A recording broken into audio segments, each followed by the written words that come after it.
¿Qué tal, amigos? ¿Cómo están? Muy buenos días. Me da mucho gusto saludarlos como siempre. Y bueno, pues aquí estamos esta semana arrancando con un tema que ha estado golpeando mi mente y mi corazón durante muchas semanas. Y he estado usando esta cita en este espacio por muchas ocasiones.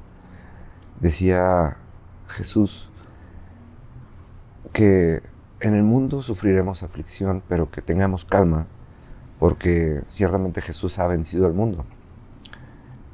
Y siempre queda esa duda de cómo entendemos esta cita. Siempre queda esa duda de cómo nos enfrentamos a la diferencia entre la aflicción del mundo y el entender que Jesús verdaderamente venció al mundo. El día de hoy tenía planeado una serie completamente distinta para esta semana, sino que Dios regresó conmigo con una parte de la respuesta que quiero compartirles. Y se dice Juan 8:43, ¿por qué no entienden mi lenguaje? ¿Por qué no pueden escuchar mi palabra? Y luego en el 44 dice, ustedes son de su padre el diablo, y los deseos del corazón de su padre ustedes quieren hacer. Él ha sido homicida desde el principio y no ha permanecido en la verdad, porque no hay verdad en él. Cuando él habla mentira, de lo suyo habla, porque es mentiroso y padre de la mentira. Y a mí, porque digo la verdad, no me creen. Fíjense nada más lo que está diciendo Dios. Dice, hay una verdad que es ineludible, hay una verdad que permanece, hay una verdad que no es afectada ni por el tiempo, ni por las circunstancias, ni por las personas que están alrededor de nosotros incluso. Hay personas que pasan por situaciones difíciles toda su vida. Hay veces que las personas pasan por en medio de la enfermedad. Hay personas que pasan por medio de la pobreza. Hay personas que pasan por la desesperación. Y hay veces que estas situaciones pareciera que ahogan nuestras vidas. Hay veces que nos metemos en este círculo vicioso pequeño de donde no vemos salida y estamos de alguna manera clamando a Dios, pero no creyendo en Dios, sino creyendo en las circunstancias. Solamente vemos lo que tenemos enfrente. Y una de las cosas que yo he estado meditando mucho, y sobre todo en este tiempo de pandemia, y lo he repetido muchas veces en este espacio, ha sido, Dios no se ha bajado de su trono. Dios no ha dejado de gobernar sobre el universo.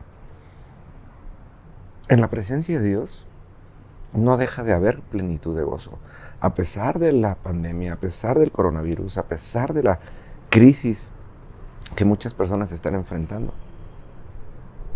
Sin embargo, nos pasa como le pasó a Eva en el Edén.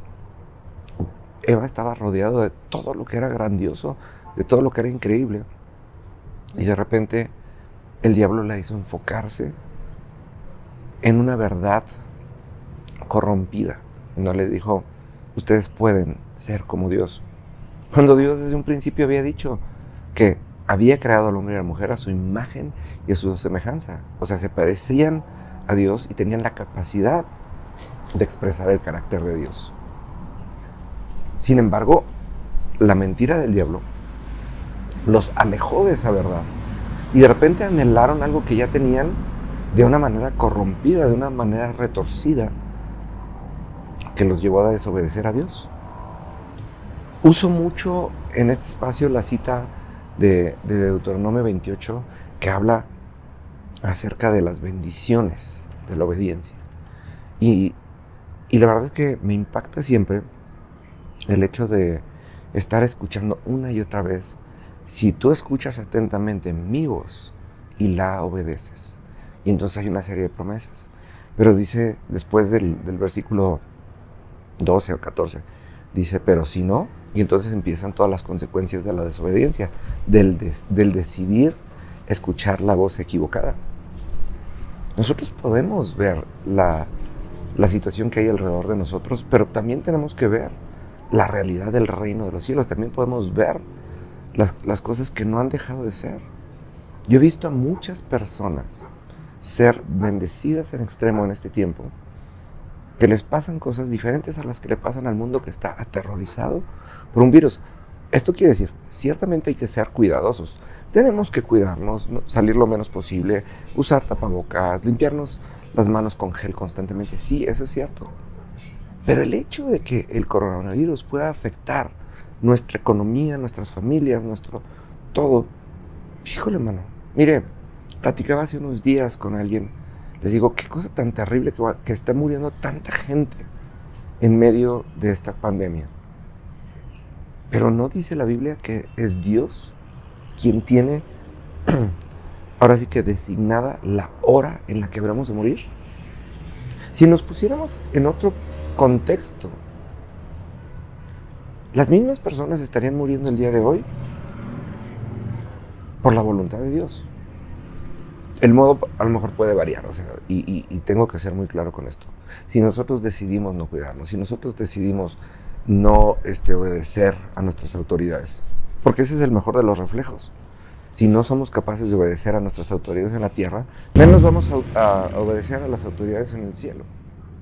Y hay veces que tenemos que tomar esa conciencia y separar la verdad de la tierra o la realidad de la tierra de la verdad del reino de los cielos. La Biblia dice que vivir es Cristo y morir es ganancia. Para quien no vive en Cristo, morir no es una ganancia. Y esas son de las cosas que vamos a estar hablando esta semana. Espero que me acompañen y vamos a profundizar en esta cita. Les recuerdo, estamos leyendo Juan 8, del versículo 43 al 45. Nos vemos mañana.